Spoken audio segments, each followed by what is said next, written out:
Recap of the championship standings now that we've had 2 races so far here in WA. Won by that man, Mark Winterbottom. He's now top of the order, just from Jamie Whincup. Lowndes is very close. Courtney's dropped 2 spots. He came into this round second, but let's see what he can do today. We take you on board, and one of the aspects of our onboards this year is this ability to pan and tilt, to move. You're inside Chaz Mostert's car there. There's views from the boot, also from the roof with hamburger cam. And the sound is incredible. The thunder of these cars. That's the hamburger cam there. 30 seconds. Will we get rain? The forecast suggested earlier in the day that we might. We've had a light shower. Doesn't seem like it at the moment. These guys have been fast at so many venues now. This is the story so far of this championship, but it's very early days. We're only at race 9. But they're looking at good form at all kinds of venues. Remember, Fabian Coulthard at the back of the grid. Garth Tander has some good tyres as well. An up and down weekend for Jamie Whincup. He recovered in qualifying. Let's see what he can do today. And will Craig Lowndes get the ton? His 100th race win in this sport would be a remarkable achievement if he could. Chaz Mostert, 2nd championship career pole. He was so excited yesterday to get the debut pole. Garth Tander and Whincup on road 2. Reynolds, ultra consistent this weekend. He is a player. He's a factor in this 200k race. Davison as well. Erebus Motorsport in the final practice session had both their guys in the 10. Watch for the Mercs. Watch for Van Gisbergen too. He took the pain yesterday in tyre terms. He's got good rubber for this one. Scott McLaughlin, that brand new car. A few little teething issues. Can he score a win like he did at this track last year? Ash Walsh starred in the Dunlop Series races at this venue last year. Scott Pye, the DJR Team Penske, he too saved rubber. He reused tyres in race 8 yesterday. Tim Blanchard and Dale Wood.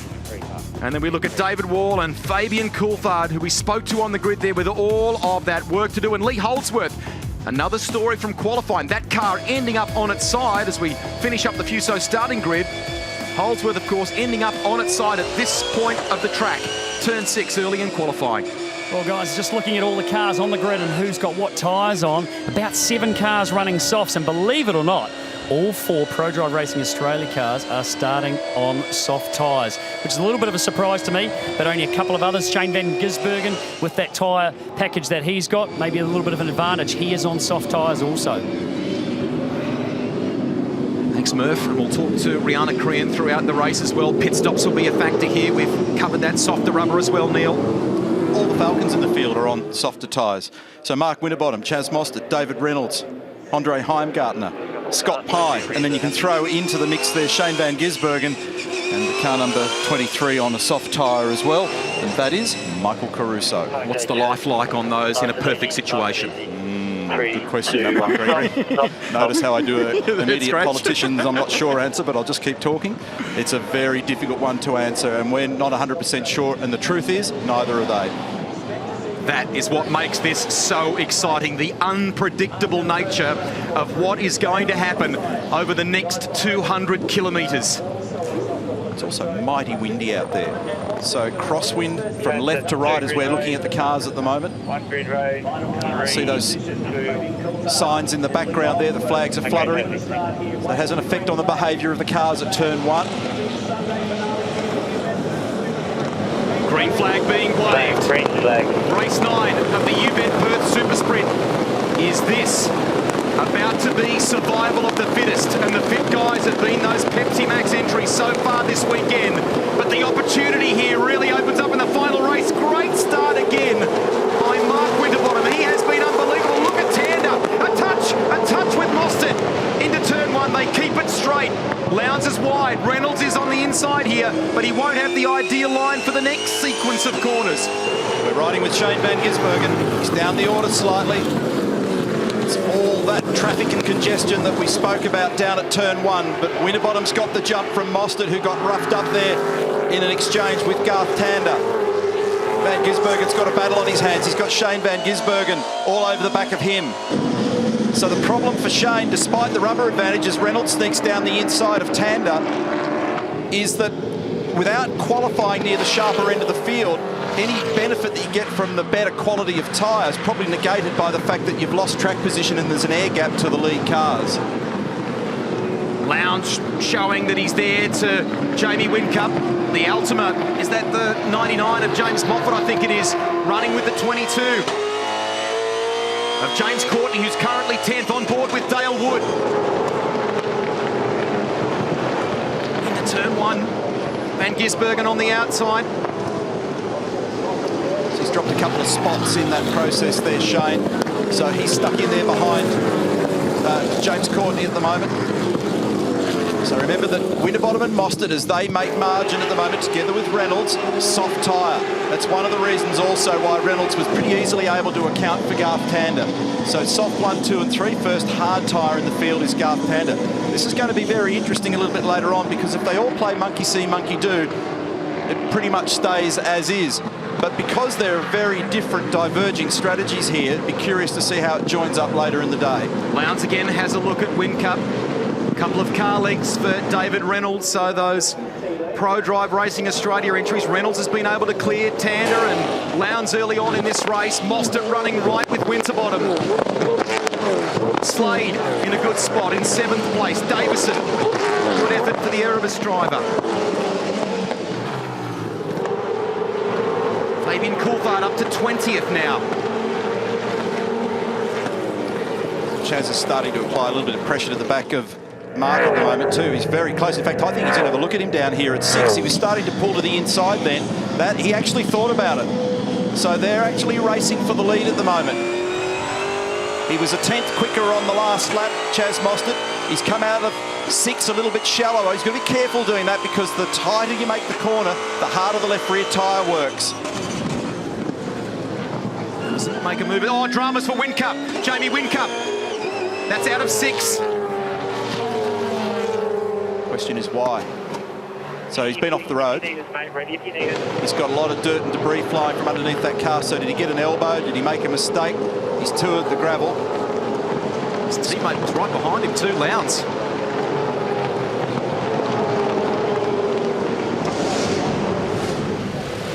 Replay at the start. Another cracking start from Mark Winterbottom. There's a bit of congestion back here. It was James Moffat that struggled to get away in the Nissan. Here's the shot from further down on the outside of turn 1. And watch Tander as he tries to find a way through on Mostert, who was tardy off the line. Garth had pace, and then Chaz had to cover, and there was the inevitable contact. This is James Courtney, Shane Van Gisbergen. That's where he dropped his spots, because of wondering what happened there. So that makes his day hard yards. And in case you're wondering, the difference in lap speed between the two tyre variations, and look at Ash Walsh and Jason Bright getting stuck into it here at turn 4. It's around about 1.1 seconds variation, call it a second for rounding purposes. Replay of what happened here to Whincup. Did he do this on his own? I think he did. Just couldn't get it stopped. Might have got a hand, but I couldn't hear anything in the background. Look at the amount of junk that he's picking up. That's going to make his afternoon hard yards. 24th at the moment, Jamie Whincup, 17 seconds off the lead. And what strategy plays have they got up their sleeve to be able to dig out of that one? Meantime, Van Gisbergen on Tim Slade. After that difficult start, he moves down the inside for 6th place. Remember that Shane's on the soft tyre. That'll be one of the reasons why it was a little tricky to get it off the line. So he did 2 starts yesterday on a hard tyre. And he's probably got a routine and a rhythm that he sticks to in terms of throttle percentage and the way he does it. But the softer tyre will be a little bit stickier to get away, and it may have caught him. So he had a chug-a-lug start down there, which hurt. Now he's recovering, and he was as far back as 11th. Now he's up to 6th after that move on Tim. Andre Heimgartner is 8th. You can see him to the left of your screen there. Also on a soft tyre. So he'll have brake performance to burn, and he just shows his nose down the inside of Tim Slade. Tim will have been warned, and he's easily able to do it. So new colours on that car this weekend, only domains. Tony Lentino, the owner of Super Black Racing. This is one of the cars from Pro Drive Racing Australia. Good car. Heimgartner drove it very, very well in Tasmania. He's been having a battle trying to get a setup to work here. Tim Blanchard on screen. He's 17th at the moment. And we're looking at from the rear bumper of the brand new Volvo driven by Scotty McLaughlin, who yesterday had a throttle sensor problem. Here's Bright down the inside of Rick Kelly. He's going to take James Moffat with him. James had actually used a fair bit of the inside curb there.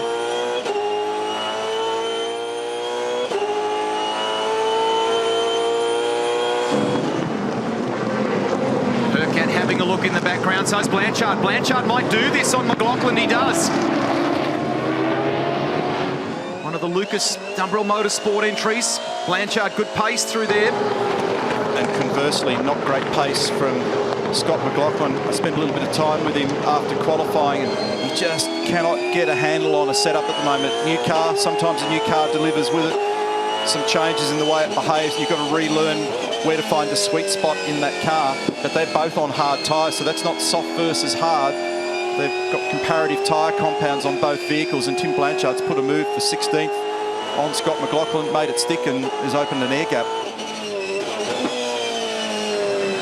Here's the leaders, and they're bringing David Reynolds with them. So the first three cars on the soft tyre. Tander, first Holden in the field and the first on a hard tyre, followed by Lowndes on a hard tyre. And Van Gisbergen continues the march. He's actually got a little bit of Kiwi pressure from behind there as well, because Heimgartner has got a quick car, and he's right on him as they make the run down towards one. Scott Pye said on social media overnight that the result yesterday wasn't indicative that they reused tyres in race 8. So the DJR Team Penske entry is top 10 at the moment.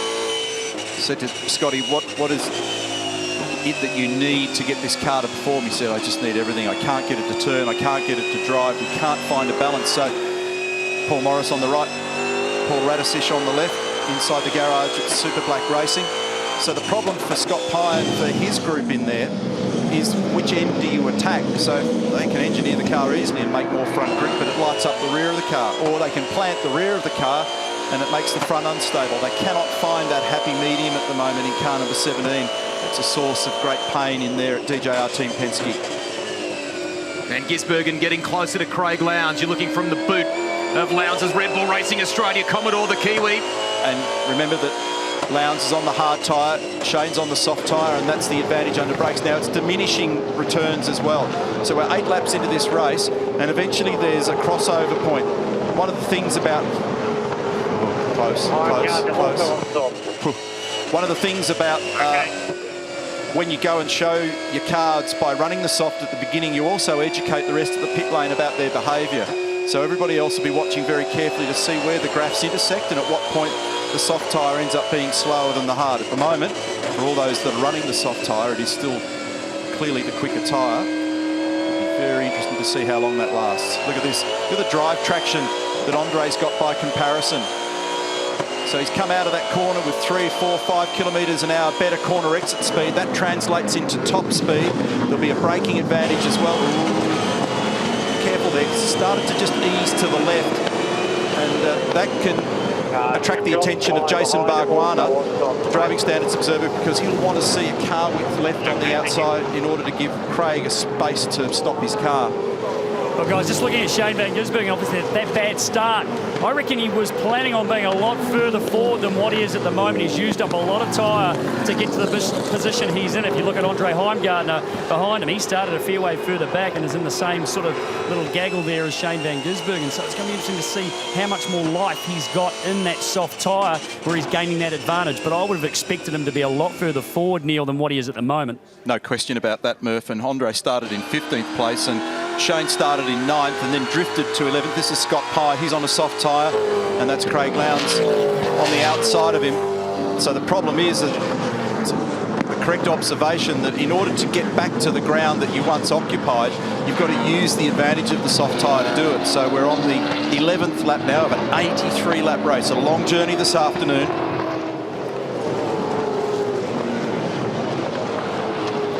Unfortunately, the woes continue for Scott McLaughlin. Team manager Dean Cowling has been standing on pit wall, monitoring him. He actually has an engine misfire, so they're deciding what to do with him for the rest of this race. Wow, that's bad news. Thanks for the update, Rihanna, and Jason Bright to the lane now. The point that I should have made when I was standing down there before, Greg, also is that these concrete lanes are very slippery, so hitting those marks that I spoke about are really important. Jason's pulled up fractionally short by about half a rim width, no big deal. But if it's too far, and you can see a bit of rear bodywork damage there. Go. Chris Clark on the radio, crew chief. So there, it's interesting that in terms of the strategy that they're opening up to themselves at the moment, they've got potentially one more stop then to get themselves home, which will be about the critical lap of 27, 28 laps into the race and then fueled to the end. So interesting to see how Brad and his guys play this. Typically, they're pretty good at getting themselves into good strategic positions. If they haven't qualified well in particular, they often play a very good card to vault up the field later in the day. Wally's gone a lap down there. Sorry, Wally Story said to me this morning that he felt, given some of the wear they were seeing off the tyres yesterday, that three-stopping may be the option. We go back with Van Gisbergen now as he continues to chase, and looking down the inside will get it done on Garth Tander for 4th position. Soft tyres now 1 to 4.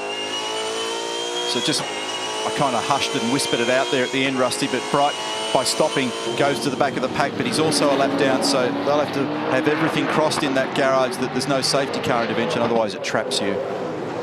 Join the conversation. Let us know who you think will win this one. There's all sorts of elements of unpredictability. Bit of fun chat going on in there at the moment after I accidentally collided with Chaz Mostert on the grid there before. A few people think I should have been given a black flag pit lane penalty. Oh, you're a very aggressive person, Gregory, and I think we'll send Jason Barguana after you. So that's Wally's story. And in conversation about tyre pressures, no doubt, there's some Dunlop soft tyres on standby.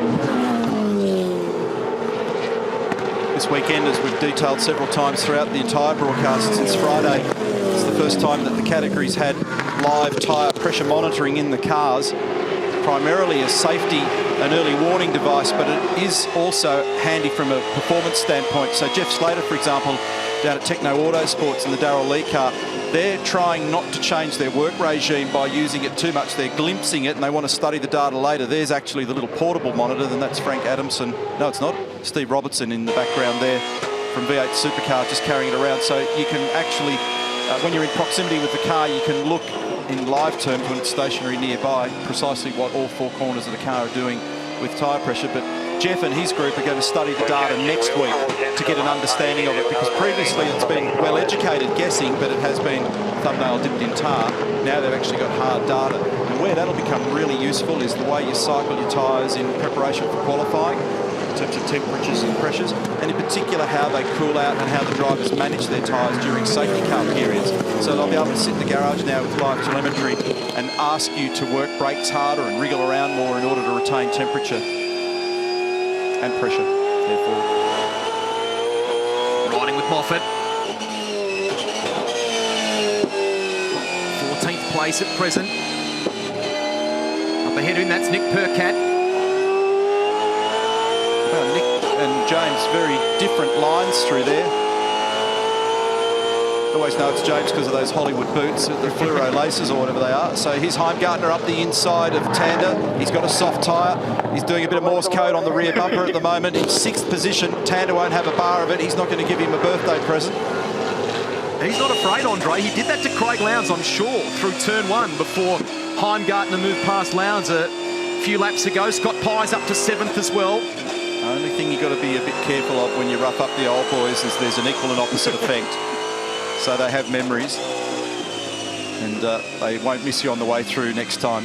Look at the amount of push in the front of Garth's car down there at 6. So Andre will be able to just nail it easily up the inside there. So Garth trying to hustle the car through turn 6. It wouldn't accept it, couldn't keep the nose on line, and he'll do everything he can to stay out there, but not going to be able to hold his position. He'll tuck in to make sure that Scott Pye has to wait a little bit longer. And in comes Mostert. This is critical. Reynolds to 2nd now. Got you, mate. You're the only one in pit lane. Nice and easy on the board. So off soft. Did you mark? On to hard. Good work. I presume. Yes. So yellow markings on the sidewall tell that story. So soft tyre off, hard tyre on, and they did it on lap 16. That's worth remembering. Go, go, go, go, go. So they know, for example, that you could do another soft tyre stint if you turn them around, for example. You might get another 15 laps out of them at the end if you did the diagonal trick. Yeah, the crew is also out for car 97 on pit wall for hard tyres for Shane Van Gisbergen. He's currently in 3rd position, so it's Winterbottom 1, Reynolds 2, Van Gisbergen 3. That's his group on the lane there, and here is Shane. Been to Monza for a race in a GT car since we last saw him in Tasmania. Pye down the inside of Tander, 4th position on the soft tyre. Okay, Shane, we've got to run. So turn your orange light off, Good to come round the Nissan, boys. 3, 2, 1, move across. Beautiful, thank you. Arrival positioning. The front looks clear, guys. Front looks clear. Stand by, tyres on. Andy, do the drink. Okay, guys, we've got about 3 seconds to go. You're clear, you're clear, you're clear. Fuel's the governing element there because it takes time for it to go on, so that's why they just take it nice and gently with all the jobs that they're doing, but there's still huge pressure. And the thing that these crews do is they make the biomechanics of that process looks so simple. It is not. When you pick up those 20-kilo wheels, it's very difficult to get located properly on the hub and fasten and torque to the right tension.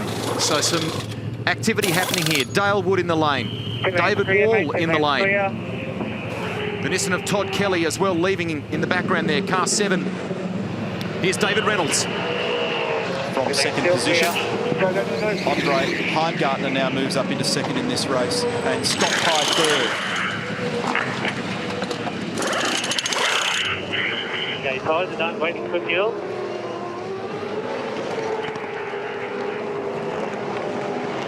Okay, you're going to have a clear exit, bro. You're going to have a... Go, go, go, go, go, go. Drop out in fresh air there, in behind Michael Caruso and in front of Shane Van Gisbergen. That's the telling part of that little battle. Actually, by a margin, it seems, too. Quite a handy margin over Van Gisbergen. We'd expected it to be closer than that with he and the 97. Now Winterbottom to the lane. Which leaves Andre Heimgartner in the lead of the race. Oh, that's you there, mate. Sorry, buddy. Yeah, is there anything you need? No, all good, all good. There's loose in the rear, but all good. Loose in the rear. Copy that. 11. And 18 laps bank there. It comes in on the 19th. Hard tyre going on. Same strategy as his teammate, no surprise there. Waiting for a time stop for fuel. And they've got to drop a prescribed amount of fuel through this race that Greg Murphy detailed early on. Scott Pye and Will Davison are also in. Probably can't highlight enough how impressive that stuff is in pit lane when you consider the weights you talked about of the wheels before, the pressure of the situation, and in some of the cases we've seen so far from David Reynolds, from the Pepsi Max crew, from the Darrell Lee team operating on Shane Van Gisbergen's car, it's all been really smooth, cool, calm, under control. Even when they were changing, adding for the drink for Van Gisbergen, there was only seconds remaining on the fuel they needed to get him out, and it all happened beautifully, seamlessly. Car 5 comes through on the Starlight entry through turn 6. See what Heimgartner does. He's in. So Andre's come into the lane.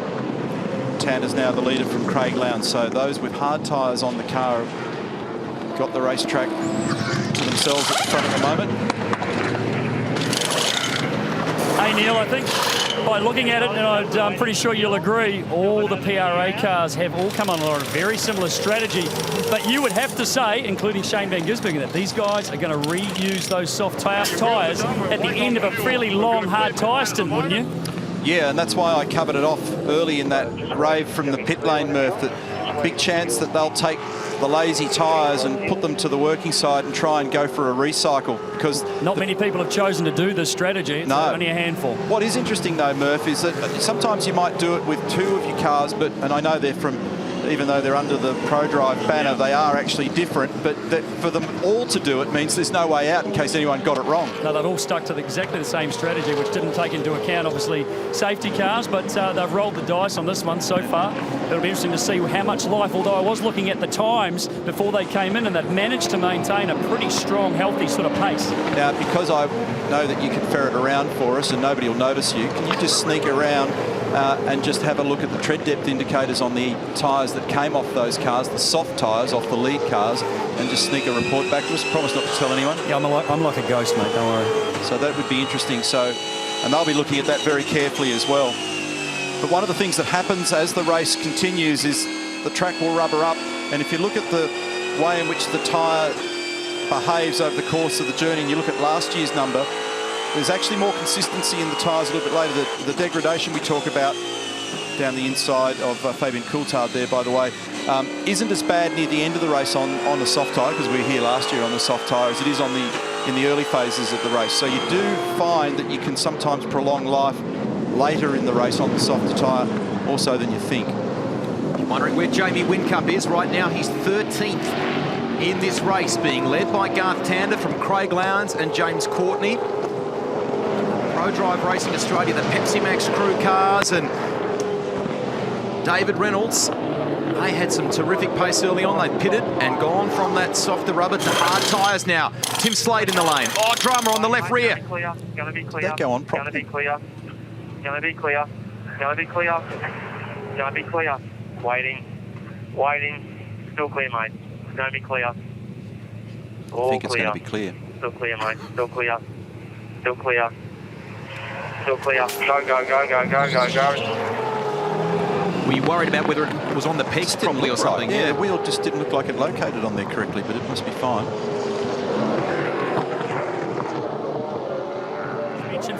Suspension failure on... No, I don't reckon the wheel went on properly. The wheel's not on Tim Slade's car. As he drove off, the mechanic did a sign to say it's not on. Right, that's why I said what I said. Yeah, unbelievable. There was something weird going on there, so there's been some sort of... Now, remember yesterday for Garth Tander, there was a problem with that car. Yeah, but if we get a chance, we'll have a look at the replay of that wheel going on, because what made my eye take the second guess of that was that it looked like it moved as he took the rattle gun away, and that's why I thought maybe the wheel wasn't located on the drive pegs. But remember, Tander had a failed suspension yesterday, so here's the stop, and then the camera moves around the back of the car, grab incoming wheel. Now watch this.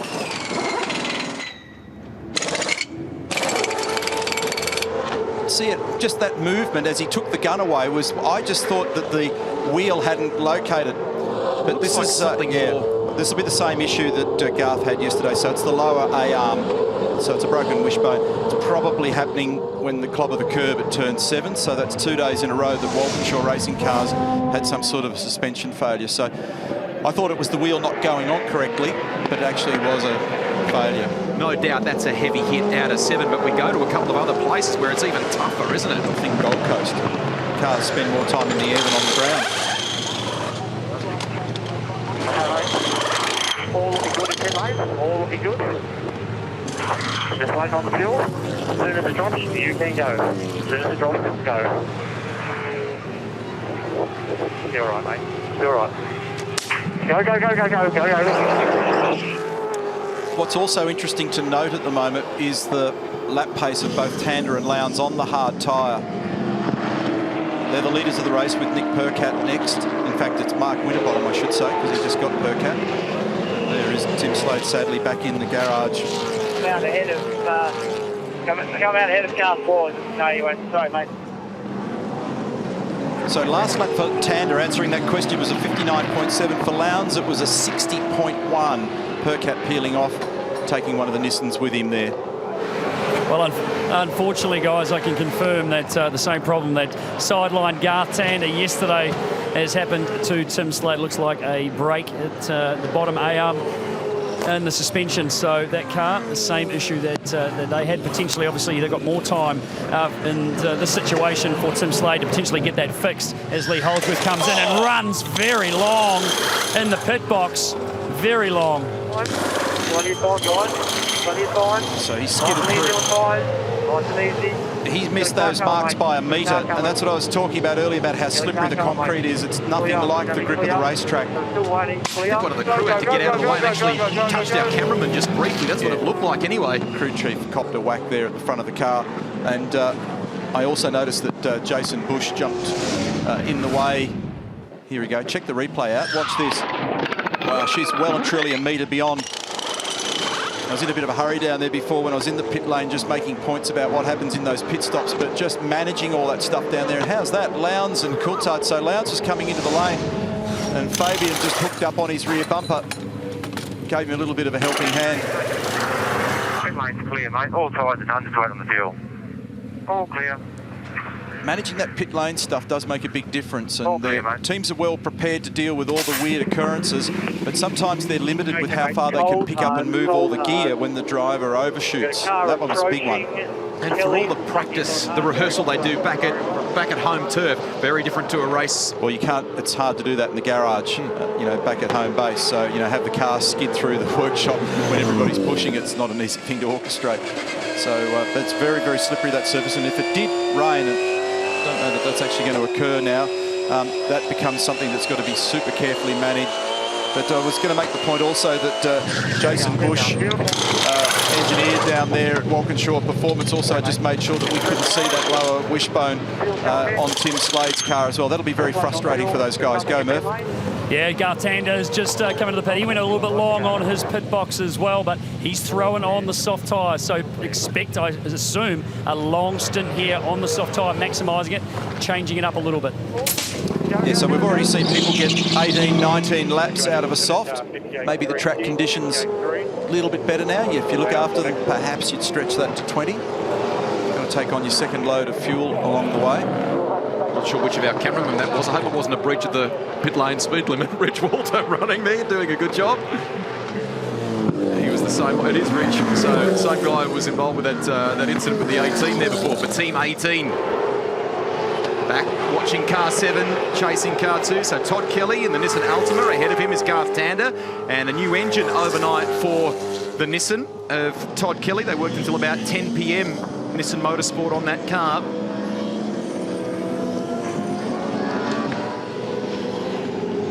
So hard tyres prevailing at the top of the field at the moment. Leaders, Winterbottom, Mostert. Then we've got Blanchard followed by Reynolds, Whincup, Van Gisbergen, Heimgartner, Lowndes, Tander and Todd Kelly. That's for 10.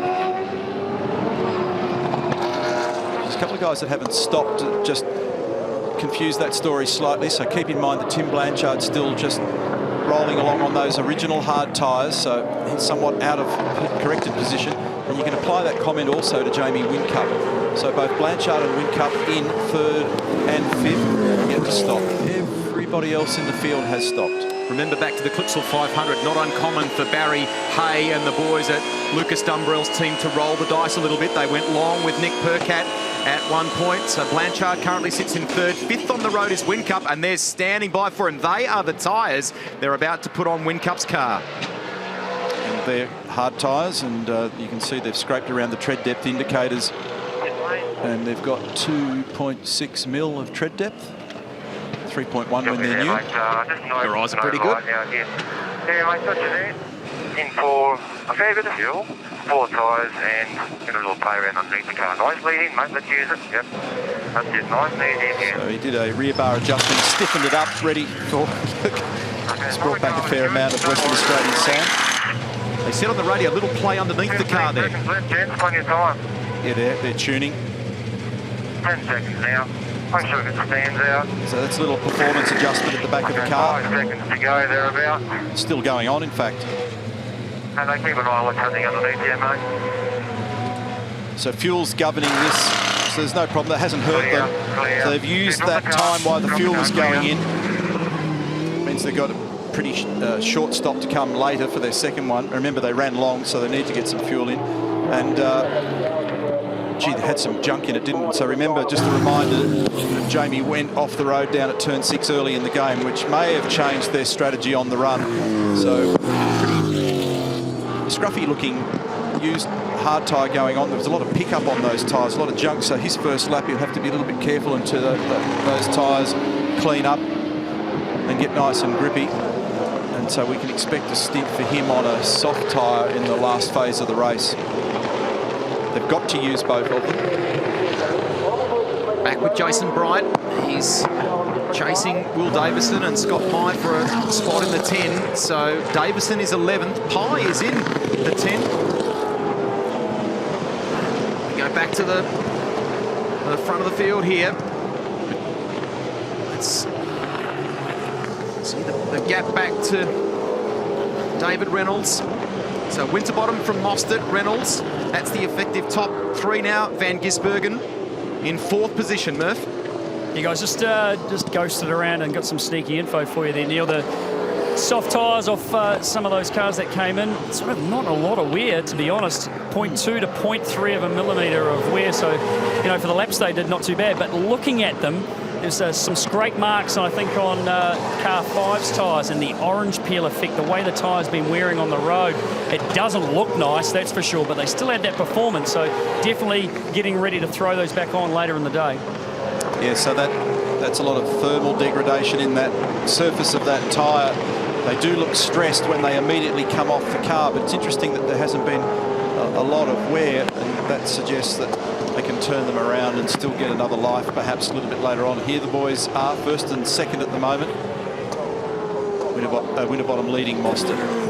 Dominant. Remember that one of the... Sorry, Rusty. I just want to make the point again that it's the second run on those tyres if they do the diagonal and you know, turn the lazy tyre around, put it to the working side of the car. A little bit later in this race, the track will be in better condition to be able to handle it. I was just going to say that this outfit were so strong in the races at Albert Park at the Grand Prix, but they weren't championship rounds. They weren't point-scoring rounds. They were there or thereabouts at Tassie, but that was Red Bull turf in many ways. But David Reynolds did look good going into the final day.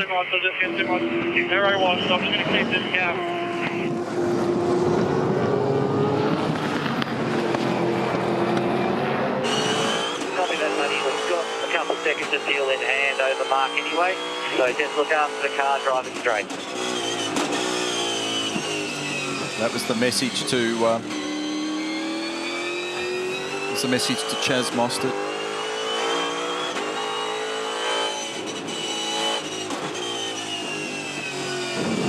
So this man is an interesting story here because Tander's on the soft tyre. He's 6th at the moment. And so he's out of whack with those around him, but he's got really good car speed, so he'll play into the game here. So the orange light's on him behind the screen. White sidewalls on Garth's car, driving right round the inside line of turn 1, following that white line.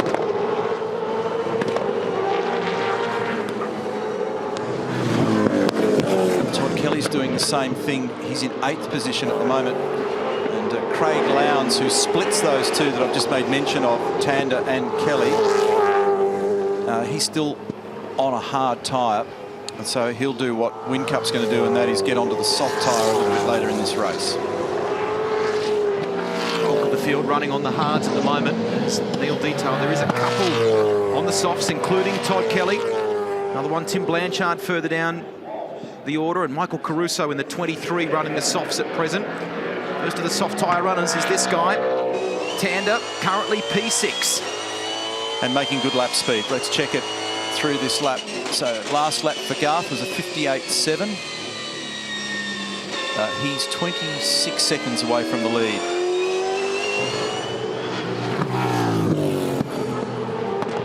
By comparison, 59's Van Gisbergen on the last lap with a hard tyre on. So it'll be about driving this car very, very straight in this phase of the race. Three Falcons still at the top. Winterbottom, Mostert and Reynolds. And an unbelievable weekend for them. All the talk coming in, wasn't it? Would Craig Lowndes get the 100th? We're not done yet. He's down in 7th.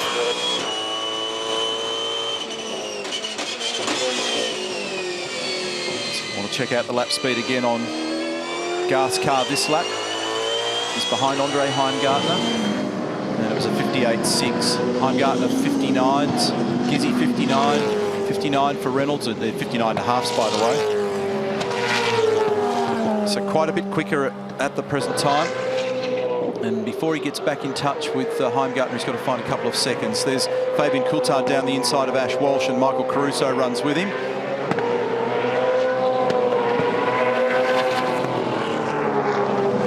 Tough run that they're having with that number 33 car of Scott McLaughlin at the moment. Rihanna reported earlier that they spoke about a misfire.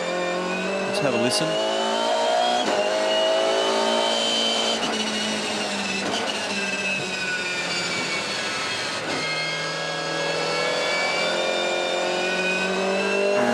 At the moment. Ooh, Dale Wood was way out in the weeds there. There's no grip in that part of the racetrack over the top of the roller coaster through the S's at 2 and 3.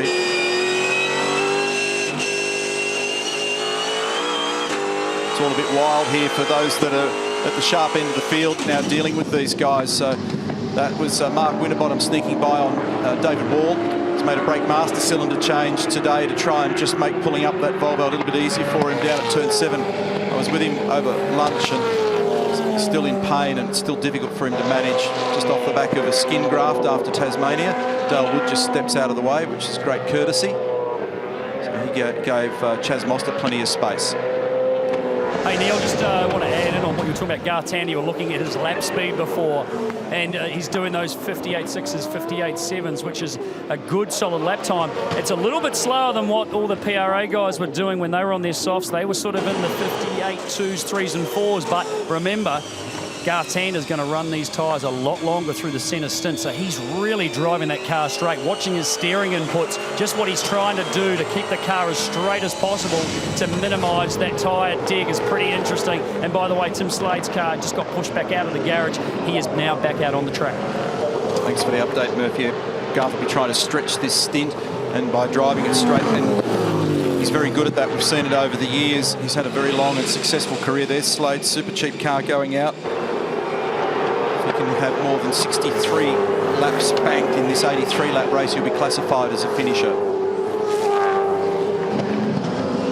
We saw the Pepsi Max boys in the 18-19 lap range, the high teens for their stint on the soft tyres, so Tander will be looking at similar or better. Here he is again. Haven't seen the car sliding, no brake lockups. It's all nice and tidy so far. So last lap through for Winterbottom was a 59.6, same time for Mostert. There's a little difference in their fuel strategies. Reynolds 59.7, Van Gisbergen 59.7, and Tander, fastest of the lead group, 58.9. So still making ground. But it's just neat, isn't it? Neat and tidy from Tander, doing exactly what's requested of him. Heimgartner in the background, again looking very good. Jump back with Tander. Let's watch this here. He's 22 seconds from the lead of the race, Garth Tander. And if he was going to get to Shane Van Gisbergen, how's the shock that goes through the car on the curbing over the top of 5? Shane's the next one in the queue, and he's 8 seconds down the road. So a fair bit of fresh air for Garth at the moment, which is not a bad thing. So he can just drive his own race to his own rhythm. Looks pretty relaxed, doesn't he? You had a great chat with Adrian Burgess for Inside Supercars last week. It's online too, v8supercars.com.au, and he talked about the differences in personality of his two drivers, and he reflected this, Adrian there, and he opened up about all kinds of things. His time in Formula One, the rebuilding of this Holden Racing team, the fact that they're getting there, it's getting closer, and he talked about Garth's kind of technical nature, the way he applies himself. He's done a massive amount of V8 supercar racing, so came into this weekend with 519 V8 supercar races under his belt. I mean, just a staggering amount of information that's been gathered on how to make these cars work. And very often, when you're asking the drivers to do extraordinary things, those with lots of experience are good in that regard. That's very often why they do so well at places like Bathurst. The guys that have just done a lot of it can draw on everything they need. So when you say go out there and just drive that car super straight and don't hurt it, I want a lap speed but not a peak speed followed by burning the tyres off it, he gets exactly what's required. He probably doesn't even have to be told. So he's able to just drive to that rhythm, and that's the advantage of just having done so much of it. And he's had success here, a couple of poles, 3 wins. It's a fair time between drinks. It was back in 2007. In fact, today for Garth is his 50th V8 Supercar Championship race in Western Australia. His hometown crowd are all here, friends and family. This is where he grew up, dreaming of being a race driver. Caruso having a look here on Jason Bright. He might make the move. He does. And up into 14th place now. Was, of course, involved in that big accident at the Clipsal 500. Clouded the wall at the infamous Turn 8 at the beginning of the season. We're working very hard there at Nissan Motorsport. Neil's talked about the pipeline, the work going on as far as engine development is concerned. Jason Bright, turn 6. He went off the road together with all of his teammates from the Brad Jones Racing stable this morning down there at 6. They all toured the sand. the personality changed at Brad Jones Racing. They had the heartbreak of all that stuff. And then Macaulay Jones and Andrew Jones had ripper races in the Dunlop Series, so Bradley Smile was back. Fellas, you can just see the Techno crew has just got set up in the pit lane for Shane van Gisbergen. Now, what does this mean necessarily? Well, he's got a fresh set of hard tyres by the looks of it. Is he going to run to the finish from this point on these tyres? If he did, he didn't seem to maximise that soft tyre early on, so this is going to be one to watch for sure, but his crew set up, ready for his arrival. And we'll just keep an eye on what his strategy might be, but this one is a little bit out of the box. Okay, mate, we've got you there at pit lane. As you can see, you've got a nice entry. So I'll give you 4 tyres, 13 seconds of fuel, send you on your way. Just move across, that's it, mate. You heard Murph there a moment ago. Into the box. Beautiful, thank you. Just question marking whether he'll do this long stint. Wheels are right this side. And you get the drink bottle. Okay, guys, give it another 2 or 3 seconds. Clear to go, clear to go, clear to go. Murphy, if you're still on the line, you're obviously watching that. What were your observations there? Smooth stop. Just in here, observation was that they made it change the front of the car. So they actually changed the radiator blocker in the front of the car, so they're looking to either manage water temperature or perhaps just make a little aero balance change. Hard tyre on the car. That's inside the Techno and DJR pit area. They're split by a partition down the middle. That's the Techno half of the garage.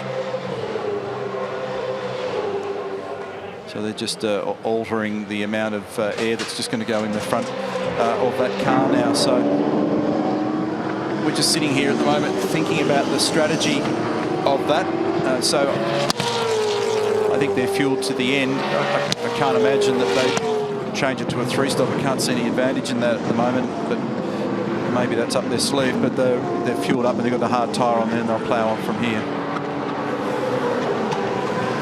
Hey, Cromley, Van Gisbergen is on a 3-stopper. He has not fueled to the finish, so he is going to put those soft tyres on to bring the car home, I would expect. So they've made that call, and it's a pretty tricky one. I'm surprised about it, but that's definitely the way it is.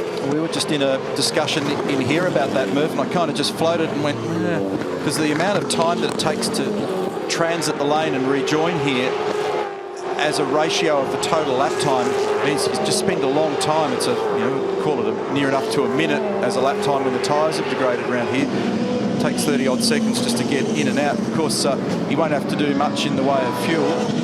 Well, if there's no safety, I mean, if there's a safety car, obviously this is going to play into his hands potentially if it comes at the right time. But at the moment, as you say, with the transition through pit lane, unless something else happens in this race, I can't understand how that's going to work for him. And without touching the car and doing anything, that transition that we're speaking about, Greg and I, is a 27-second proposition. So near enough to 30 seconds with a lap time when the cars are active on the racetrack of 60 seconds. So you can see it's very easy to just lose track position. So I don't see how that there's no pot of gold at the end of this rainbow for them at the moment, I don't think. Might even struggle to be in the top 10. And they saved those tyres. Yesterday he went off the road at turn 6 in race 8 because they were just maxed out. Having done race 7 as well. Reused the rubber for that second sprint in the afternoon. We're back with David Reynolds, who's third on the road. Dale Wood ahead of him. Here's Van Gisbergen on Jason Bright. Well, Steve Hallam, he's just looking at his driver on the screen at the moment. Just looking at your strategy, an interesting one, gone to a 3-stopper. At this stage, yes. So it might be 4, but at this stage, a 3-stop strategy, no one else has rolled that dice just yet. We're racing our race. We know what we've got to do. Okay, thanks for that. That was informative. I just want to try have a quick chat to Adrian Burgess. I know that he's in deep conversation. He never likes chatting to me at these moments, but I can see a set of green soft tyres there sitting for James Courtney. Timesheets, he is the best man in position at the moment. He hasn't used his soft tyres. Oh, I think he got Lowndesy in front of James as well. But look, yeah, he's in the race. Overall, we're not challenging for the win here. GT's definitely in it. Be interesting to see what the FPR put on the car at the next stop. Cheese has obviously gone for a 3-stopper. Yeah, look, anything. It's a long way to go yet, though. Thanks, Adrian. No problem. Adrian Burgess there at Holden Racing Team. And Steve Hallam giving nothing away and obviously flagging the fact that a safety car could change things, and who knows what will transpire in terms of strategy between here and the end of the race with less than 37 to go. See the sparks fly out from beneath Garth's car there as it straddled the curb and bottomed out. It's blazing along nicely still. He's 14 seconds from the lead, and he's 7 seconds down from Reynolds. And here's Whincup down in 23rd place. They put a lot of fuel in the car, and both he and Craig Lowndes are setting up for a soft tyre stint at the very end of the race. Todd Kelly's come to the lane. There he is, right-hand side of screen. So a lap down for Jamie Whincup. Good job on your mark. He did pull up very well, Todd Kelly. Front left went on nicely. Do a tear off. Tear off. Unbelievable how grotty the screens get. We're waiting on fuel. Hurry up with that tear off. Perfect. Clear pit lane. Clear pit lane. Go, go, go. You doorstop the boys while they were prepping the tear-offs in recent days. They put a good few of them on, don't they? Yeah, they've upped the numbers from not that long ago. They were talking about sort of 4 or 5 on the screen, but they're layering them up even more now, so 6 or 7. What used to happen is if you had too many on there, it was like trying to look through a Coke bottle to see where the road was. But they've obviously got better in that regard, so Matt Bartlett manages that down there for many, if not all, in the pit lane. So Todd will be enjoying nice, crystal clear, uninterrupted vision of 2,400 metres of Barbagallo Raceway out there at the moment. He's been going along quite nicely. Oh, this will be a safety car, Ash Walsh. So this is turn 6. Not going to be able to easily get it out of there without intervention. Lovely, mate. Still green at the moment. Now Lowndes will be in great shape here because he's going to go on to a soft tyre at the back end of the race. What lap are we on? 49. Sweep around the Bungalow crew. Sweep around the Bungalow crew. So the RCF safety car heads out onto circuit here at Barbagallo Raceway. Lowndes into the lane. Winterbottom, Reynolds already there, Tander 2. So this is an awkward one because that means that Lowndes got to do 35 laps, something like it, on a soft tyre. Because they're going to have to stick him on now. So whilst he's going to have grip, he actually pulled a miracle a few years ago and did a long stint on a soft tyre, and it was remarkable how he got away with it. Had us all completely baffled. Okay, we've got 20 seconds now, Jeff. Yeah, on they go. Don't worry about it, green. Oh, give us green, boys. 20 seconds. It's cut. There you go. Off goes those tear-offs that Greg spoke about. We're clear. We're at 9 seconds, so it could be short than that, guys. Pit lane's clear at the moment, I think. It's just come at a slightly awkward time for Lowndes, but this puts him in good shape. Off he goes. Race to the safety car line. Safety car is on the track up ahead somewhere.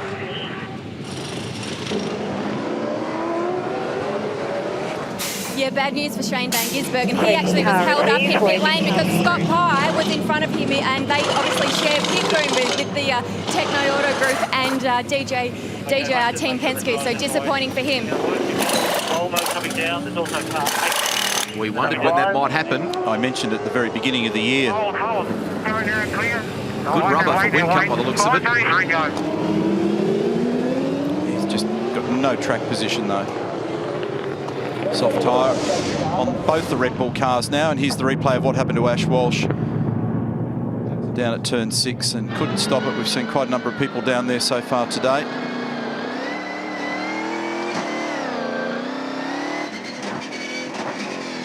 Top of the screen there, you can see in the sandpit, Ash Walsh. So he just fell to the wrong side of the concrete verge down there at 6. And here's Shane Van Gisbergen being held up in the queue behind Scott Pye. share the boom, as we talked about before, and this was the issue that we raised right back at the very beginning of the year. Somewhere along the line, that was probably going to give them a tap on the shoulder, and it has today. Well, guys, James Courtney just came back through the pit lane. They've just put a splash of fuel to get him obviously past that line on the fuel tank.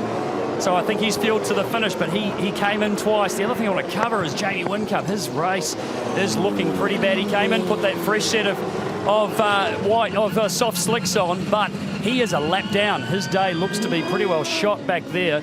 And after that off earlier in the day, it has meant that he is very badly compromised. Craig Lowndes, though, he's on those brand new softs and looking in a pretty good position at this stage.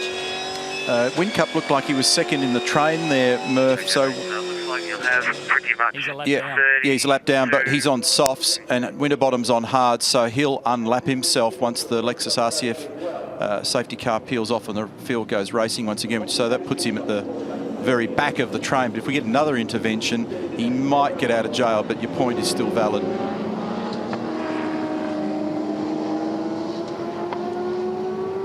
Ash Walsh has had some good results here in the past in the Dunlop Series races. Good pace in the final practice session this morning, but for the Erebus Motorsport crew, what a shame. He'll be partnered by Jack LeBrock, young Jack LeBrock, who was on the podium in the Dunlop races today, come the Perth Enduro Cup as well. Safety car probability here is pretty low. It's actually been just over 30% recent intervention, so this changes the game when the Lexus RCF safety car goes out and grabs the field. That's been the big talking point this weekend, tyre and their behaviour and their interaction with this racetrack. So Tander will be in reasonable shape here too. This will actually give those soft tyres on his car a little breather and extend that range for him. And keep an eye on Whincup, just though at the moment he's strategically out of play. He'll probably get that lap back reasonably quickly over Frosty. He probably won't bother arguing with him. And then you just never know how this will play. You know, he's not a podium, but he's on for perhaps a haul of points a little bit later. That's one of his great strengths, isn't it? Even when the chips are down like that. Just to your point on safety car as well, didn't see it last year, did we, at all? No, so, which is really unusual, isn't it? And 3 different winners in 3 races here last year. So this You Bet Perth Supersprint is far from done. We're all bunched back up again. So let's have a think about who's on a soft tyre out there. So Tander's on a soft tyre. Reynolds is on a soft tyre. Lowndes is on a soft tyre. Will Davison's on a soft tyre. Michael Caruso is on a soft tyre. Tim Blanchard is on a soft tyre.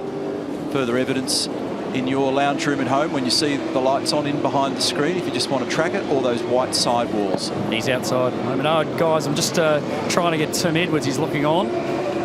His guys came in. I think it says on the screen that they're on hard tyres, but they're actually on softs. They've reused their soft tyres. Tim Edwards, could have that safety car come at a better time for you? It couldn't have come at a worse time. That's what I thought. Only that's you roll the dice. I think probably Lowndes in the box seat at the moment with fresh softs. But, and your guys back on there is about 18 laps old, are they? Yeah, that's right. But I mean, certainly for the first 10 laps, Craig's going to have an advantage. It'll then sort of pan out as to how his used soft tyre compares to our slightly more used soft tyre. But anyway, safety cars, eh? What can you do? So I just want to double check again that Winterbottom is on a soft tyre, because that's not what the computer says at the moment. So we'll have a look at that car. Yeah, so the light's on. And we see the side. We saw it before, in fact, didn't we? So it is a soft tyre. So it's just there's a little bit of lag in the timing system at the moment. So that changes it slightly. It won't be such an easy proposition for Whincup. Remember, his were new soft tyres. Frosty's turned the shirts inside out and put them back on again. Clean as 30 shirt. Pit lane, safety car pit lane. Winterbottom controls it. We're away again in WA. Look at the jump that FGX Falcon gets over car 1. Lowndes in good shape. You heard Neil say that before. Look in the background. Fabian Coulthard dives down the inside of Scott Pye and makes it stick at turn 1. Nick Percat is there as well. Pye's wide. If he can hold it, he'll be okay for the next couple of corners. Look at him arguing with Nick Percat out in the dirty stuff. He's in a struggle. Just rescued that. can see he was well and truly into that dirty stuff, the marbles, and there's Whincup to the benefit of the new tyre. And off he goes. Watch for Lowndes. That's on Reynolds. Yeah, soft tyre. He'll have good pace here. His mission is not to fry them. It's a long, long way. Heimgartner looking racy in the background as well on Will Davison. Lowndes is through. Well, Will's on a soft tyre and Andres, the computer's saying a hard tyre. Kelly through on Tander. It looked like Courtney wide at 7 as they came off the exit of that corner. I think it was just more evasive action than anything else. Let's get some more news from the lane. Mark Dutton, there's still plenty of laps to go, but Craig Lowndes on those fresh soft tyres seems to be the man that they're all chasing down. Yeah, exactly. We just have to see what our soft tyre life's like. Craig's done an excellent race the whole way. He's been blisteringly fast on the hard, had an excellent tyre life, so fingers crossed the softs do the same. Good luck. Cheers. Well, guys, Garth Tander is on a hard tyre also, so he could be in a pretty good position considering how many laps are left. His pace was pretty good on those softs, but he came in, he's changed them, he's definitely on a hard. Thanks for the confirmation there, Murph. So Greg saying that Tander definitely on a hard. And 6 by 5. So that's Mostert v Winterbottom, of course. So Mostert at the head of the field. Here comes Tander again. That's on Caruso and Heimgartner. So the 14 is coming through. Coulthard 7th. He started the day at the back of the field. There's a lot of people just finding themselves as they go into these side-by-side battles through 2 and 3, just finding themselves out wide at 2 in the transition with a direction change there, and it's very, very dirty. Lowndes making ground. So that's interesting because the computer's also saying that Tander's on the soft tyre, and he's not. So he's on a hard tyre.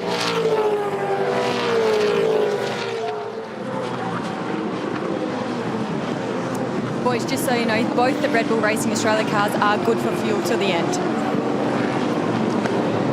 So that means that they are going to try and stretch all the way with these tyres for Craig Lowndes. So very, very important to try and look after them. And any evidence of sliding or brake blocking will steal that opportunity away. So look at this, very, very close. A feeler gauge between both the Pepsi Max cars down at turn 6.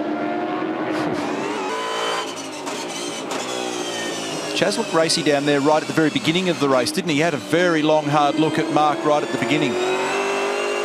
Shadowed him for ages, didn't he? And occasionally showed the nose. But he leads this race with under 28 laps to go. Kelly's done the fastest lap of the race, 57.6. He's 22nd at the moment. There's Davison on Winterbottom there out of 6. Here's Lowndes down the inside. Chaz gives him space. And that's effectively got that job done quicker than I thought. Let's tone it down, look after the tyres. Yeah, so Grant McPherson, the voice in the background, tone it down. So it gives him the lead of the race.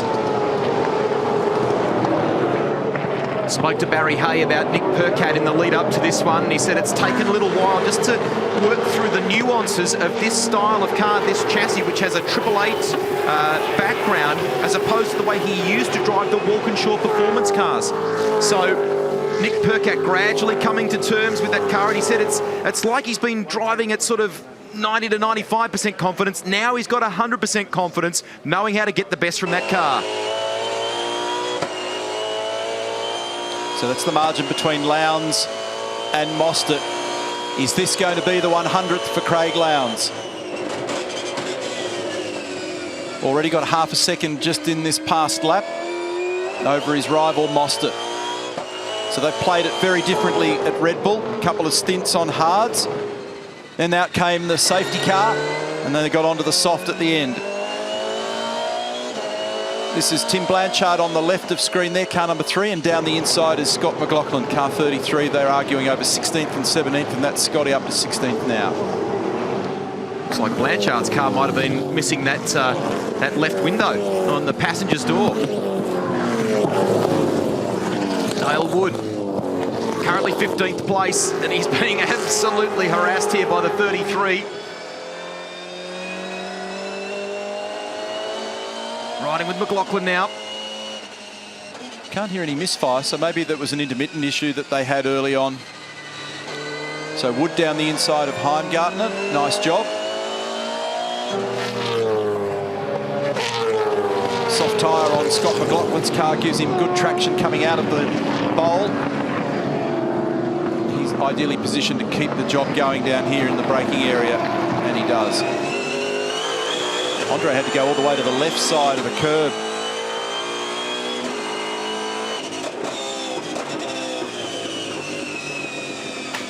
Big buzz as he downshifted there. Up the inside comes the 3 of Blanchard. He moves through. Fastest lap of this race belongs to Rick Kelly in the 15. A 57.611.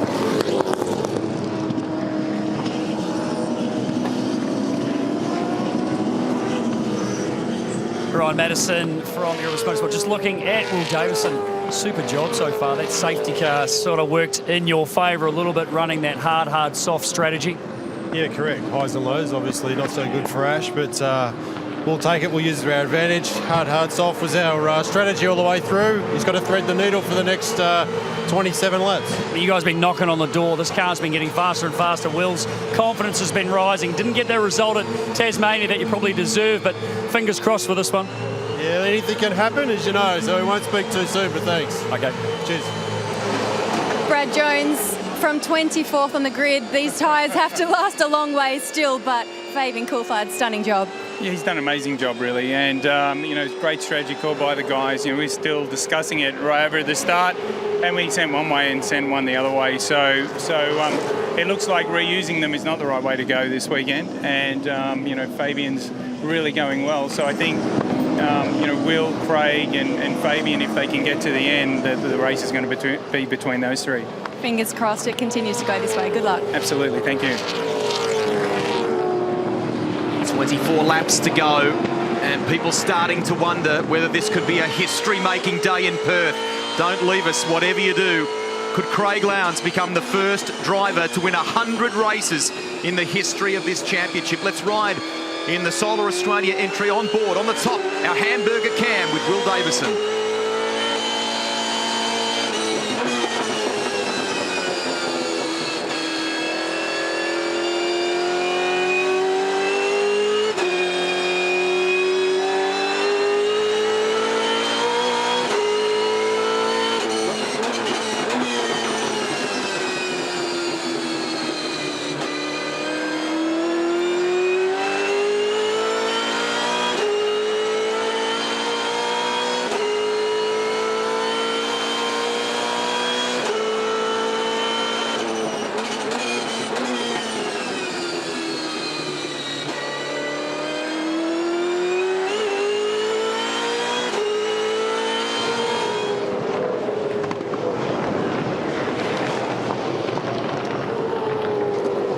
Davison turn 1, third at the moment, and sweating all over the back of Chaz Mostert. So this is potentially going to be a very, very good result for Will Davison. Got good lap speed. You heard him describing the car and its behaviour right at the very start of the race on the grid. Great promise shown in Tasmania last time out.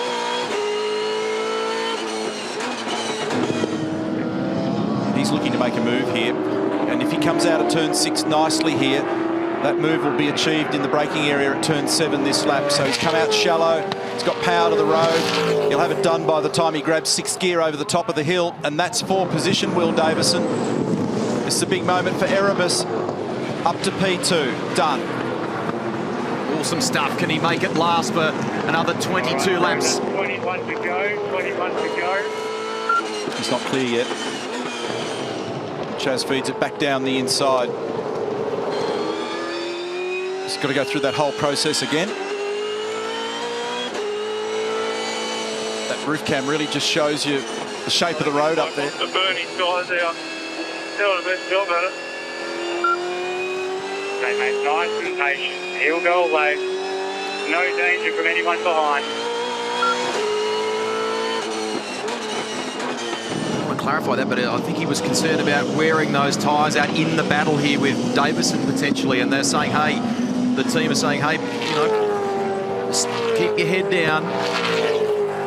So Lowndes from Mostert and Davison. Davison is third in car 9, and he looks racy, doesn't he? The Solar Australia entry for Erebus Motorsport. This would be the boost that they need, a podium finish at the Perth SuperSprint.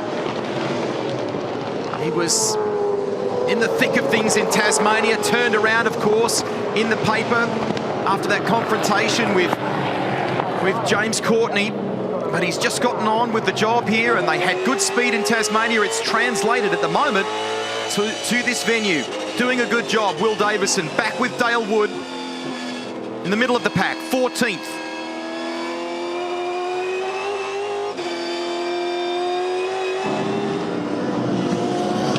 Will keeps the pressure on for Mostert in the meantime. Lowndes has a 1.7 second lead.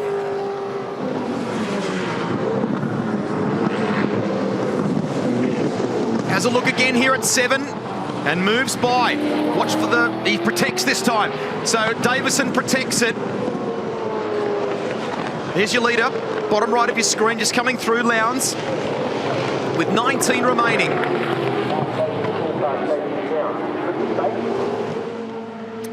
Betty Clemenco, team owner at Erebus Motorsport. Everything crossed.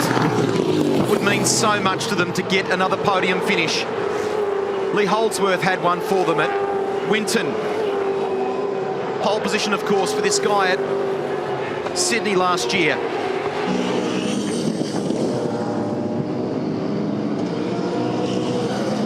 The other standouts in this one so far, Coulthard from the back of the pack to 4th. Tander holds down 6th. Moffat's in the 10. And so too is Nick Percat and Lee Holdsworth. And Holdsworth's car, Team 18, had that repair job after that ending up on its side at turn 6 this morning. As we look at the head-to-heads here, the gaps between the players. Mostert back to Coulthard. Here's Coulthard coming through now. That's a battle pack, isn't it? All that lot. So Lowndes just got a little air gap now. It's out to 2.3 seconds over Will Davison. But he's lapping at very, very similar lap speed at the moment. It just depends a little bit on when you take the snapshot. So we'll just keep a very close eye on that, because we'll see how their tyres are trending. That's going to be the story there. So both Craig and Will, same tyre strategy. Starting the race on a hard tyre. First stop, come in, put another hard tyre on. Now they're on a soft tyre, but they're asking it to do and shoulder a massive amount of work. Meantime, the man on screen there at the moment, Chaz Mostert, he starts on a soft tyre, gets into the high teens, puts a hard tyre on. Out comes the Lexus RCF safety car. They recycle soft tyres. That's what he's on at the moment. It's a big ask. And they will potentially be in strife near the back end of the race because of the ask in this final window of the race.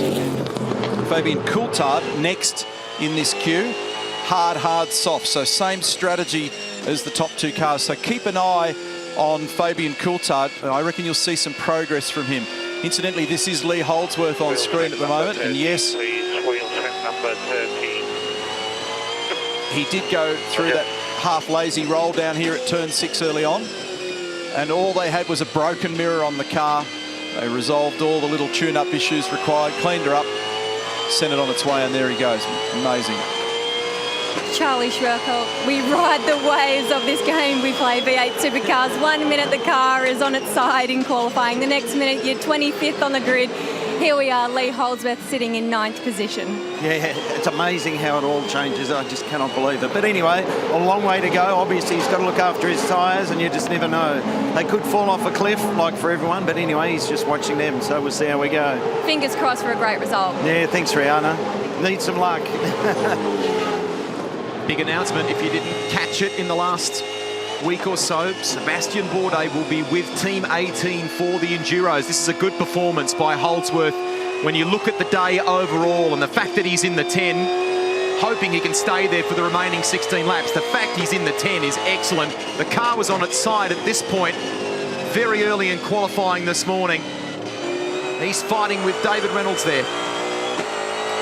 here's the other thing, just as we sit here and think about all the games that are being played out there strategically. So the man on screen there at the moment, Garth Tander, about to put that move up the inside of Mark Winterbottom. He's the first in the queue on a hard tyre at the moment, and it's certainly not beyond the realms of reality that he doesn't end up climbing over those who are struggling at the back end of this race on the softer tyre. That'll be really intriguing to watch. He's now got a nice big air gap, fresh air, drive the car straight, get on with the task. So just keep a bit of an eye on Garth. As I say, he's 11, 12 seconds thereabouts away from the lead of the race. It's not a lot. It's not a lot, and there's still a long way to go.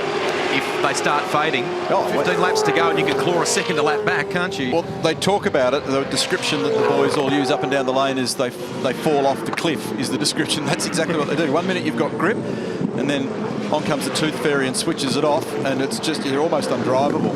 They just are unbelievably difficult to drive once the tyre's gone and there's no tread depth. They're just useless. So here's Lowndes. They've already asked him, and they're reminding him frequently, be very, very gentle on those tyres for us, please. Be an awesome story for this sport if he could get the ton. Stay with us, 14 to go. Lowndes maybe on the verge of history. The first man to score 100 championship race wins. Would be mega. There'll be a big celebration if he can do that too. Courtney and Reynolds bump and grind, 8th and 9th. Good job Nick Percat in here too. Been getting lots of mileage, but not in a V8 supercar, in his shifter car. And Courtney down the inside now of Winterbottom. So Frosty's starting to hurt on those recycled soft tyres. And Nick Percat's going to grab him here as well. Remember all the difficulties that they went through with the Repair Management Australia. Holden Commodore had to deploy a new car in Tasmania and go through all the difficulties of that as a result of big damage at the Australian Grand Prix with the preceding chassis. Fortunately, that most recent break's given them the breather to consolidate, get their ducks in a row again and come out here and race effectively, which is what Nick's doing at the moment. There he is, another spot. Good job. Incidentally, if he does get a good result this weekend for Will Davis, and his engineer Luke Mason's a Perth boy, Western Australian boy, so there's another reason for everybody down at Erebus to enjoy a little bit of extra celebration. Yeah, nice result for him. Barry Hay from the repair management crew said to me yesterday, we just went back to meat and potatoes engineering, basic stuff between the last round and this one. Stripped the cars right back. They found a few areas where they've made just little weight gains, but the car, he said, now when they make a change, it's reacting the way we want it to. Great work. So last lap through for Lowndes was a 59.2. Davison 59.3. Mostert 59.4. Coulthard 59.3. We're waiting for Tander to cross the line. Tander's done a 59.7. So that gives you an idea of the difference between the hard and the soft. At the moment, it's still in favour of the soft tyre. Just provisional points there. Things stay as they are. That's what we're dealing with. So at the moment, Lowndes looking okay. Betty Clemenco, the drivers are asking these tyres to do more than what is required of them. You're pacing up and down the garage. How badly does your team need this result? Oh, the same as every team. But I actually would rather stand here picking this than have to answer that question. Will has made it very, very tough stuff, and if they've asked him to do something, he'll do it. Thanks, Betty. Pleasure. She's nervous, almost emotional there with Rihanna. Just wants to get this done, get it to the line, and give Erebus Motorsport a day to celebrate a second-place finish. He was a 10th faster on the last lap, Will Davison, than Craig Lowndes. The car's looking really good. You can tell by the wheel work for Will, he's not having to wrestle too much, no sliding. Down here at 6, let's see how it turns in. And it turns in lovely. Goes precisely where he needs it to go. Picks up the throttle. Not a single tiny shred of evidence that the car's sliding when he touches the throttle. And that's partly because of the way in which he's feeding it the power on. So here we go at the final turn, same deal. So the 10 laps to go, mate. 10 laps to go. cockpit rhythm and workload in this car at the moment is good. Here's Frosty now about to be attacked by David Reynolds, and he gets it done down the inside. So Mark Winterbottom, yesterday's victor, got a big bundle of points yesterday, but he's suffering strategically now in this race today. Michael Caruso hovering around the top 10 there as well. 2 Volvos, David Wall, and look at this, Dale Wood trying to sneak through on Wall. Ahead of him is McLaughlin, who tries to shut the door. Guys, just taking a look at some of these times, it's pretty interesting watching them balancing the lap speed. But James Courtney, very, very quick at the moment, probably the fastest guy on the track. He's only a few tenths of a second behind Gartander as Tim Slade's coming to a slowing. But James Courtney looking fast, and there's a few laps for him to make up a couple more spots too. He was looking down a lot then, Tim Slade, and he seems to have got it all gathered up and off and running once more. They had that car in the garage, remember it broke lower wishbone early in the game. So Reynolds clear now. Oh, a bit of a problem here for Lee Holdsworth. He doesn't need any more trauma today. He nearly got tipped around then at the final turn. He was having a look down the inside of Winterbottom, and then he got a whack for his trouble. Dale Wood's in here too, together with Scotty McLaughlin. 2.1 seconds gap between Lowndes and Davison. Margin is squeezing. So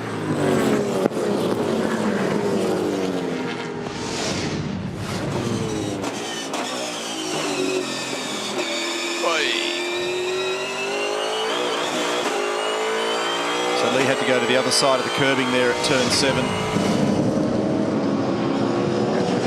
2 seconds now. Another tenth has disappeared in the gap between Lowndes and Davison. Is there the first blink from Red Bull that the tyre's hurting? Blanchard, car number 3, Team Cool Drive. He's got good pace, hasn't he? Yeah. Down the inside of Todd Kelly here, and that's for position 15. Down to 1.7 seconds now. Betty wondering whether this will be a win for Will Davison, or is it Lowndes' day to chalk up the 100? You're right with him here. You can see Lowndes top of your screen there, just coming through turn 6. What I want to see at some point is whether the back of Lowndes' car is sliding, whether or not he's been asked to roll out of it slightly, but whatever, that margin is vanishing. Nice work, Rick Kelly stays out the way here. 1.2 seconds. There's time being absolutely sliced. Will's really pushing hard here. Gap is 1.2. So a 60-second lap time for Lowndes, a 59.3 for Will Davison. So 7/10 of a second difference, 3/4 of a second on the last lap alone, and the margin's 1.1 seconds. So Will Davison now is starting to size up Craig Lowndes. This last 7 laps is going to be compulsory viewing, because Fabian Coulthard closing in on a podium here as well. That's Chaz Mostert up the road, sliding across the top of the hill. The 14 from the back of the grid is coming at him. Davison, it's almost a second now, 1.08. Have to go back to Townsville 2013 since Will won a V8 supercar race, and he can smell the possibility now. 0.9 of a second is the margin. We'll get another read on lap speed once they cross the control line. Lowndes, Davison, Mostert, Coulthard, Tander, Courtney, Moffat, Percat, Reynolds, Caruso. That's the 10. Check the numbers. 59.9 Craig Lowndes, 59.6 for Will Davison. 0.9 of a second, still the margin.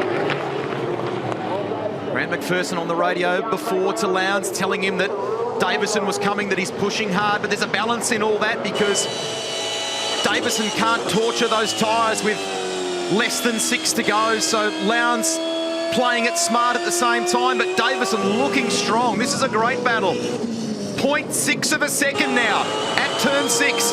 Look at Coulthard, you ride with him. Chasing Mostert, not quite close enough for a move just yet. Mostert protects. Look at this. Will's starting to get into position now. We can think about him. Watch on the right-hand side of screen. Things going on everywhere at the moment. Margin is 0.4 of a second between Lowndes and Davison as Coulthard puts a move on Mostert. He's quick at the moment. And Fabian on the same strategy as the lead two cars. Hard, hard, soft. 2 stops, 3 stints in this race. Don't discount him. Davison's now within striking distance. Forget about what the clock says. It's all about the visuals. Will Davison at turn 4. The move will be on when they get to the braking area at turn 7. Craig's car's sliding. He might even have a sniff down here at 6. He's thinking about it. It's just a fraction early to pull that trigger. He will get up the inside as they come off turn 6, and he now pulls a very smooth move to the top. Well done, Will Davison, race leader. Listen to the crowd. Betty continues pacing a little, just side to side. New race leader, and time starting to run out. All right, mate, that's 4 to go now. 4 to now. Eyes forward. Eyes forward. There's a yellow flying down there, so trouble here for Scott Pye. That's Andre Heimgartner, is it? And they've made contact. Look at Betty. Could not get there with the brake to stop blocking for some reason, mate. Inside right. So Pye and Heimgartner often buried. That will trigger a safety car. And Davison's got track position, and he's got grip, and he's got the possibility of a victory in sight. We're hearing no safety car. So this continues. The worried look at Erebus Motorsport was whether it would be dispatched. Okay, mate. I'm surprised that it's not, with cars off the edge of the road at turn 1, with an approach speed at turn 1. 215 kilometres an hour, but it is very close to the race. So the call's made by race control. Whincup gets out of the way. So completely sidesteps. No evidence of a safety car intervention. So we're going to press on to the end. Awesome performance from Fabian Coulthard too, from what was a difficult start to the day for Brad Jones Racing, bringing out the red flag and qualifying to the rear of the grid for the start of the race and up to 3rd.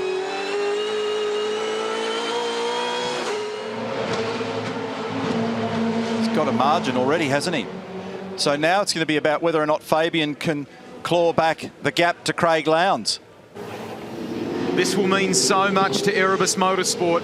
Meantime, Mark Winterbottom, for those that were tracking his progress yesterday and the great success, he's down in 14th with the tyres completely shot on that car. There's the gaps. Remember that Whincup is a lap down. So is Rick Kelly. Here's Fabian. I don't think he can get there. Good solid points haul and another podium potentially for Fabian Coulthard. He's already had 3 so far this year. And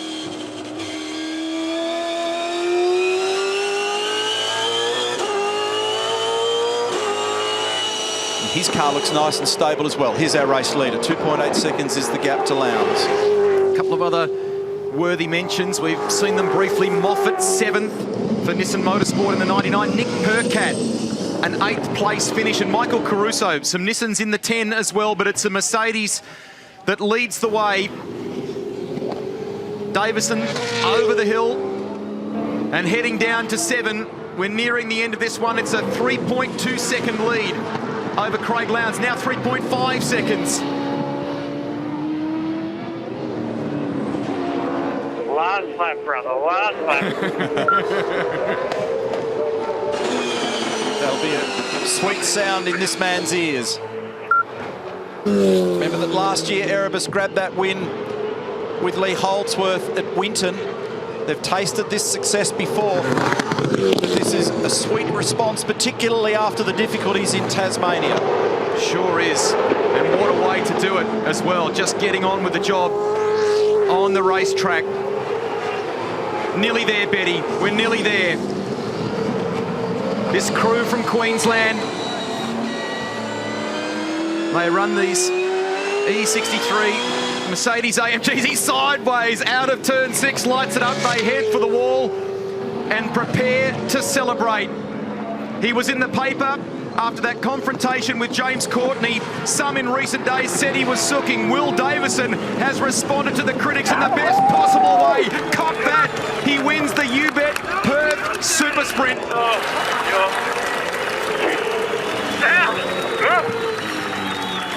Congrats everyone.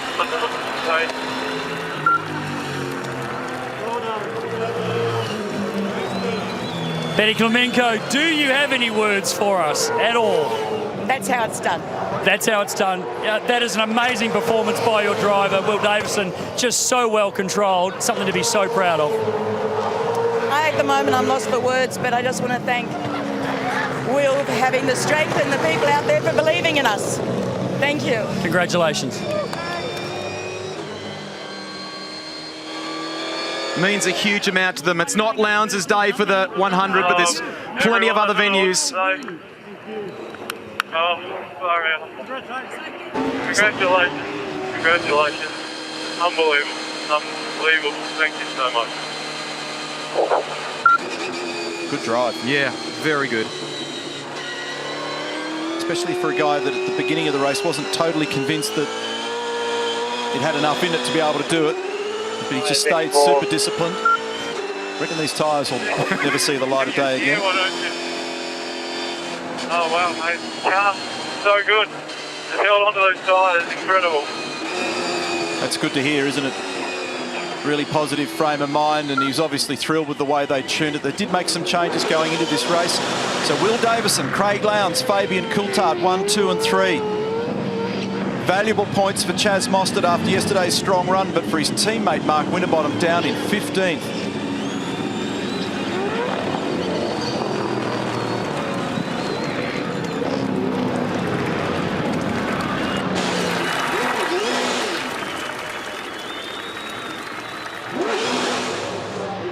I think he had to pause for a moment there just to figure out where he was relative to the racetrack.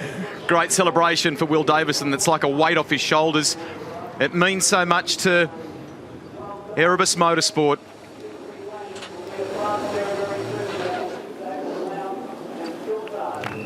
Lowndes on the podium today, and Fabian Coulthard from the rear of the grid. So many stories, and wasn't the end of the race fascinating as tyres started to drop away. The safety car intervention, it had so much.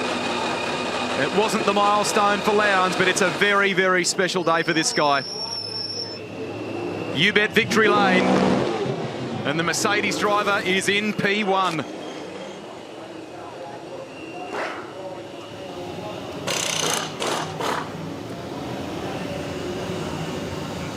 Well done, Will.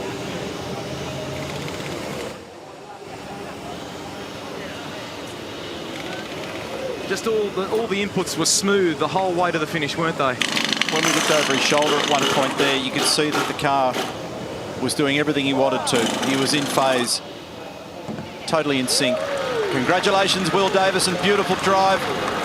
Great job by the team. Great teamwork. Perfect stops. Great strategy. 150 points maximum for today.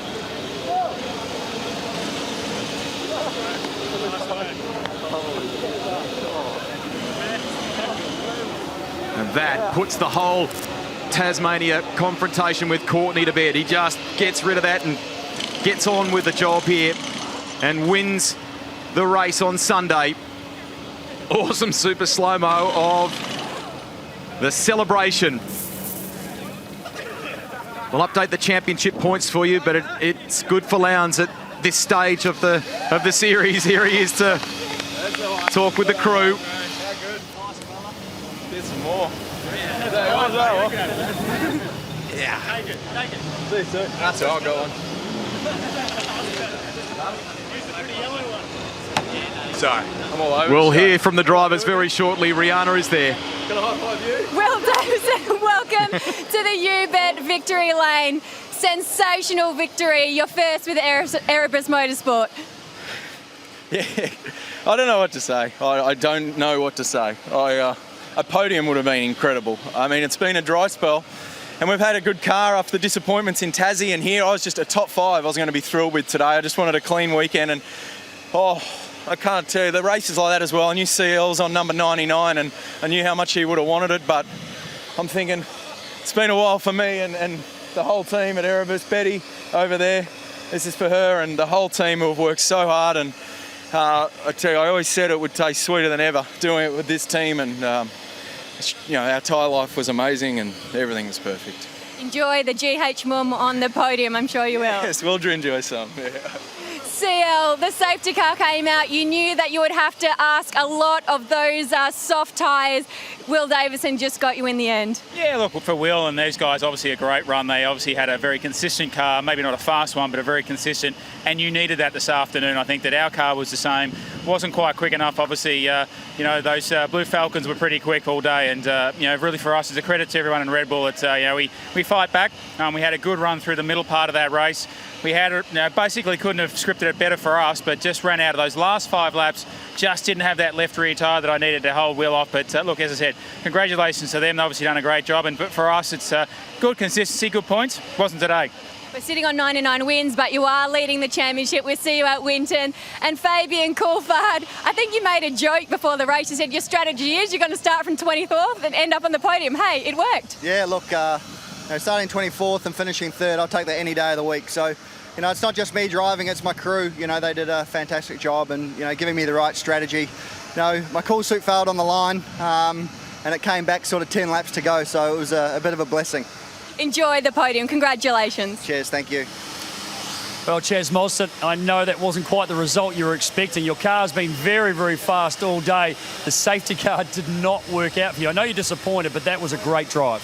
Yeah, for sure. You know, it's a credit to our guys. Like, we were on 10-lap older tyres or whatever it was towards the end there, and you know, the car's been quick all weekend, so it's a real credit to it. We worked out the strategies. You know, start on the softs, run the hards in the middle, softs the end, which is, I guess, the fastest way to the line. But unfortunately, just a couple of laps the window there with that safety car really stuffed us. But it's really good. The car was quick, you know, so it's a real credit to Adam DeBore and all the guys at Pepsi Max. They've done an awesome job. Well, it was a great drive, mate. Thanks very much. It's Will Davison's first race win since Townsville 2013, the second victory for Erebus Motorsport and the first for Will with this team. You could hear the emotion in his voice then, how special it is for him. 17th victory of his career. Dale Wood almost in the 10 on the end. Good podium for Coulthard here. And hard luck for Andre Heimgartner and Scott Pye with that contact at 1, which didn't bring out the safety car. Here's Chad Nailon with the podium. It's time for the Race 9 podium here at the UBET Perth SuperSprint. In first place, Will Davison, Erebus Motorsport V8. In second place, Craig Lowndes, Red Bull Racing Australia. And in third, Fabian Coulthard, Freightliner Racing. Representing the winning team, Luke Mason, Erebus Motorsport V8. The third place trophy comes from John Clark, General Manager of the WA Sporting Car Club. The second place trophy comes from Barry Fletton, Chief Operating Officer of our naming rights sponsor, UBET. The winning team trophy comes from Robert Taylor, Chairman of the Western Australian Indigenous Tourism Operators Council. And with the first place trophy, the Honourable Alyssa Hayden MLC, Parliamentary Secretary to the Minister for Tourism. Ladies and gentlemen, the 2015 V8 Supercars UBET Perth SuperSprint Race 9 podium.